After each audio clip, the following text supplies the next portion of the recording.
Walk into two homes with the exact same square footage and sometimes even a nearly identical furniture budget, and one will feel like a five-star hotel suite while the other feels like a dorm room that never quite grew up. The wild part is that the actual price tag on the furniture often isn't what's creating that gap. It's psychology, the specific, well-documented ways your brain interprets space, light, texture, and proportion, and decides, almost instantly and completely subconsciously, whether a room reads as considered and expensive or thrown together and cheap.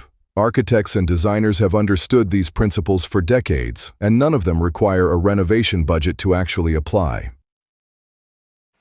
Here's what makes this genuinely worth understanding, rather than just aesthetically interesting. Your brain forms an impression of a room within a matter of seconds, well before you've consciously registered a single specific object inside it. That snap judgment is being shaped by a handful of underlying signals: proportion, order, texture, light, running quietly in the background the entire time, completely separate from whatever price tags happen to actually be attached to the furniture itself. Once you understand what those specific signals actually are, you can deliberately work with them rather than unknowingly working against them, which is exactly the shift this entire video is built around. So today I'm walking you through 12 of these exact principles, the ones architects consistently point to when explaining why certain spaces just feel more expensive, regardless of what was actually spent on them. Every single one of these is something you can start applying this weekend, using furniture and decor you may very well already own. Stick around, because principle number 1 alone, something almost every cluttered home is unknowingly working against, might be the single most impactful shift on this entire list. Let's get into it. Principle number 1 is negative space, meaning the deliberate, intentional emptiness left around and between the objects in a room. Here's the psychology behind why this matters so much. Cluttered spaces force your brain to process an overwhelming amount of visual information all at once, and that constant processing reads, on a subconscious level, as chaotic and disorganized, regardless of how nice any individual item in that clutter actually is.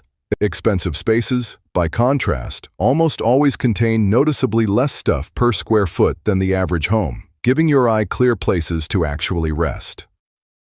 This is genuinely one of the hardest principles for most people to actually put into practice, not because it's technically difficult, but because it runs directly against a common instinct to fill every available surface with something meaningful: a photo, a souvenir, a small collected treasure from a memorable trip.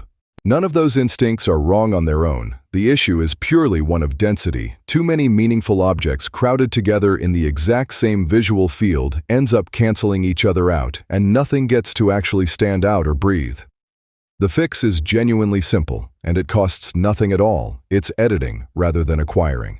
Walk through a single room and remove roughly a fifth of what's currently sitting out on visible surfaces, tabletops, shelves, countertops, and simply put it away in a drawer or a closet. The room will almost certainly look more expensive within minutes, using furniture you already own, purely by giving your eye some genuine breathing room. Principle number 2 is choosing curved forms over sharp, boxy angles wherever it's practical to do so. There's real psychology behind why curves read as more elevated to the human eye.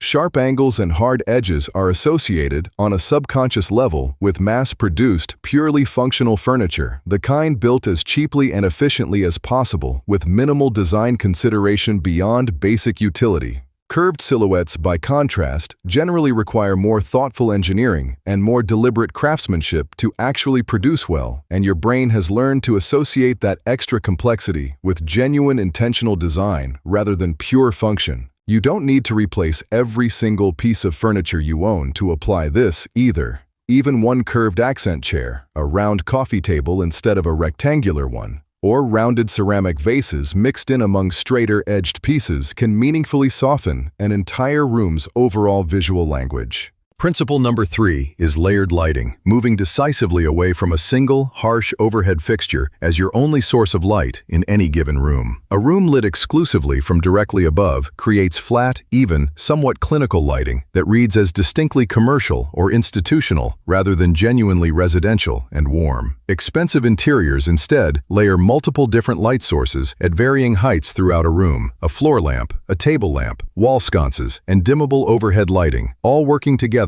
to create genuine depth, warmth, and visual interest rather than one flat, uniform wash of light across the entire space. The fix here doesn't require an electrician or any actual rewiring. Simply add a floor lamp and a table lamp to a room that's currently relying solely on overhead lighting, and choose warm-toned bulbs, generally in the range most residential designers favor, consistently across every single fixture in that room, rather than mixing cooler and warmer bulbs that visually clash with each other. Principle number 4 is committing to a genuinely cohesive, restrained color palette, rather than letting a room's colors happen somewhat randomly, one purchase and one impulse buy at a time. Here's the psychology behind why this matters so much. A room built around a tight, deliberately limited palette, generally 3 to 5 colors total, working consistently throughout the entire space, reads to your brain as curated and intentional. A room where every single piece of furniture and every accessory is a completely different, unrelated color reads instead as accumulated over time, without any real overarching plan or vision guiding the choices. The fix is picking one dominant neutral as your genuine base, then choosing 1 or 2 supporting accent colors, and consciously auditing your existing decor against that specific palette, temporarily storing away or rehoming pieces that clash rather than support it, even if you genuinely like each individual piece sitting on its own. Principle number 5 is layering genuine texture throughout a room, especially important if you're working primarily within a fairly neutral, restrained color palette, like the one we just discussed. Here's why texture specifically matters so much to how expensive a space actually feels. When color variation is deliberately kept minimal, your eye needs some other form of genuine visual interest to actually stay engaged with the room, or the whole space risks reading as flat and genuinely boring rather than calm and considered. Texture fills that role beautifully. A chunky knit throw draped over a smooth leather sofa, a nubby woven rug set against sleek hardwood floors, a rough linen curtain hanging beside a polished glass table. The fix is deliberately introducing at least 3 genuinely different textures into any single room: soft, rough, and smooth working together, rather than furnishing an entire space with materials that all feel roughly identical to the touch. Principle number 6 is investing specifically in high-quality hardware and fixtures, even when the larger, more expensive pieces surrounding them are considerably more modest and budget-friendly. This principle applies well beyond just kitchen cabinets. It extends to doorknobs, light switch plates, faucet handles, and drawer pulls throughout your entire home. Here's the psychology at work here specifically. These are exactly the small details your hands physically touch on a genuinely regular, repeated basis, which means your brain registers their quality on a tactile, deeply felt level that goes considerably beyond what your eyes alone could ever pick up on just from looking. Cheap, lightweight, hollow-feeling hardware quietly undercuts an otherwise beautiful room, while substantial, well-weighted hardware elevates even genuinely modest surrounding furniture. The fix is prioritizing your actual budget specifically toward these small, frequently touched details, rather than spreading it thin evenly across every single item in a room, since hardware upgrades consistently deliver an outsized visual and tactile return relative to how little they actually cost compared to full furniture replacement. Principle number 7 is respecting proper scale and proportion, meaning choosing furniture and decor genuinely sized correctly for the specific room it's actually occupying, rather than simply grabbing whatever happens to be available or on sale at the time. Undersized furniture floating awkwardly in an oversized room reads as sparse and strangely incomplete. Oversized furniture crammed uncomfortably into a small room reads as cramped and genuinely poorly planned. This same principle applies directly to wall art too. A small, timid piece of art hung on a large, expansive wall tends to look accidental and forgotten, while art properly, generously scaled to its specific wall tends to read as a genuinely deliberate, considered focal point. The fix is measuring before you buy or rearrange anything. Art should generally occupy a meaningful portion of the available wall space above furniture, roughly 2/3 the width of the piece it's hung above, rather than a small, timid fraction of it floating awkwardly in an excess of empty wall.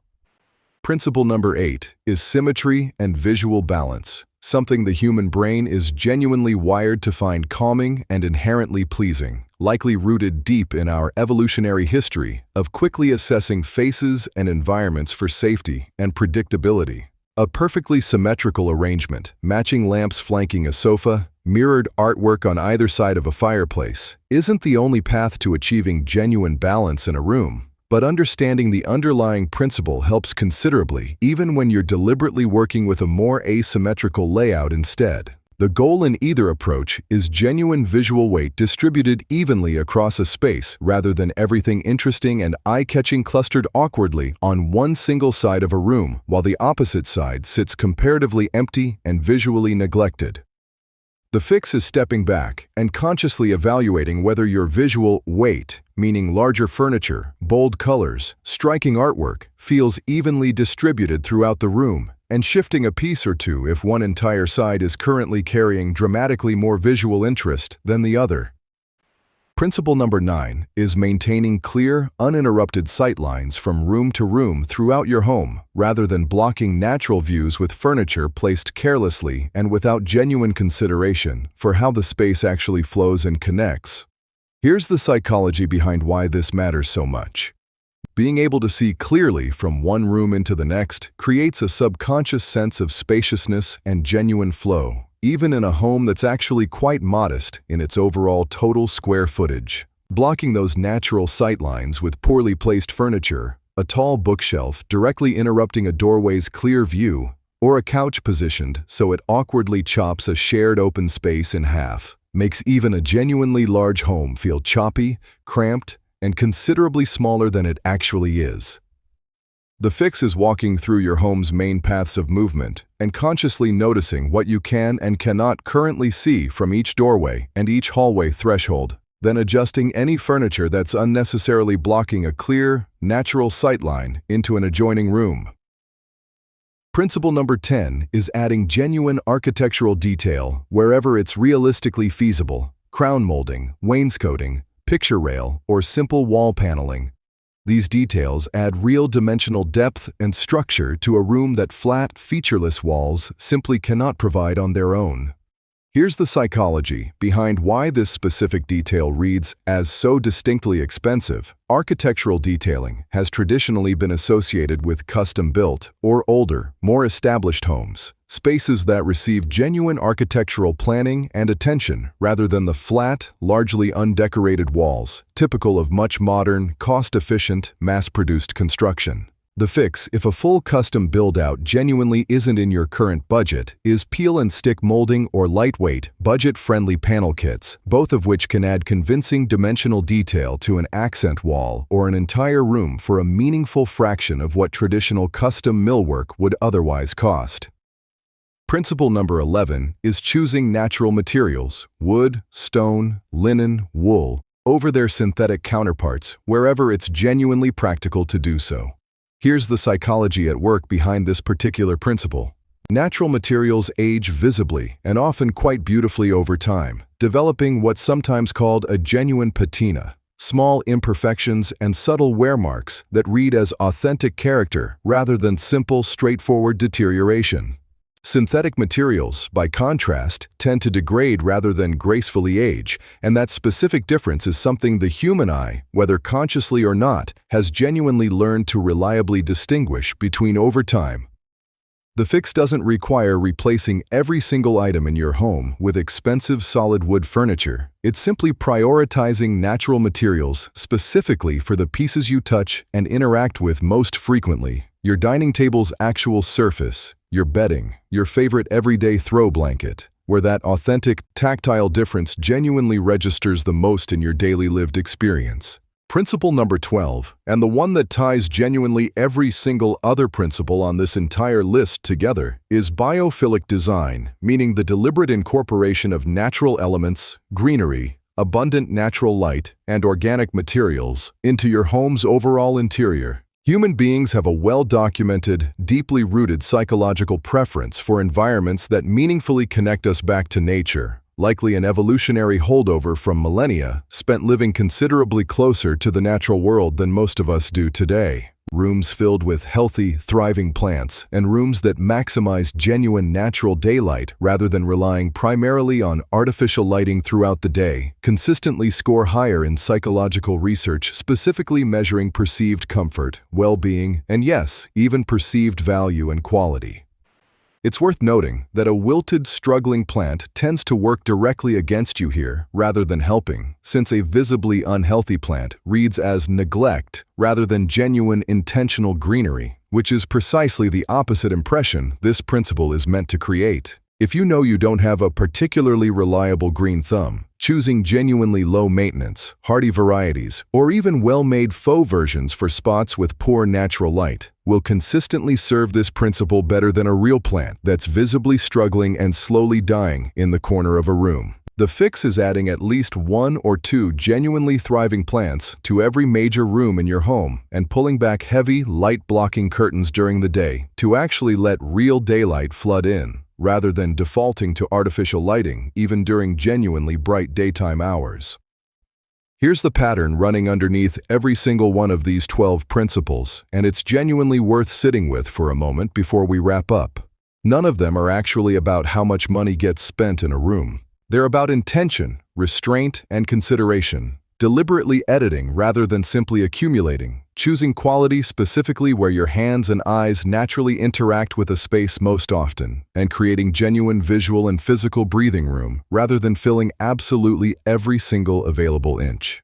A home furnished entirely with modest, budget-friendly pieces, arranged with real intention according to these 12 specific principles, will consistently read as more expensive than a home filled with genuinely costly furniture, arranged completely without any of them in mind. It's worth remembering, too, that you don't need to tackle all 12 of these at once, and trying to overhaul an entire home in a single weekend is genuinely a good way to end up frustrated rather than satisfied with the results. These principles compound gradually over time, one deliberate adjustment at a time, far more effectively than they would from one single, exhausting, all-at-once renovation attempt. If you're looking at your own home differently after watching this, pick just one single room this weekend and apply 3 or 4 of these 12 principles to it, editing down the clutter, adding a lamp, swapping in a natural material somewhere it currently isn't, and see just how much that one specific room's entire feel shifts using almost nothing you don't already own. Take a photo of it before you start too, so you have a genuine before and after to compare against once you're done, since these shifts often happen gradually enough in the moment that it's easy to underestimate just how much has actually changed. Drop a comment telling me which of these 12 principles you're trying first. I rate every single one. And if you want the deeper breakdown specifically on how to build a genuinely cohesive color palette room by room throughout an entire home, subscribe, because that's exactly what we're covering next. Small shifts, real intention, and I'll see you in the next one.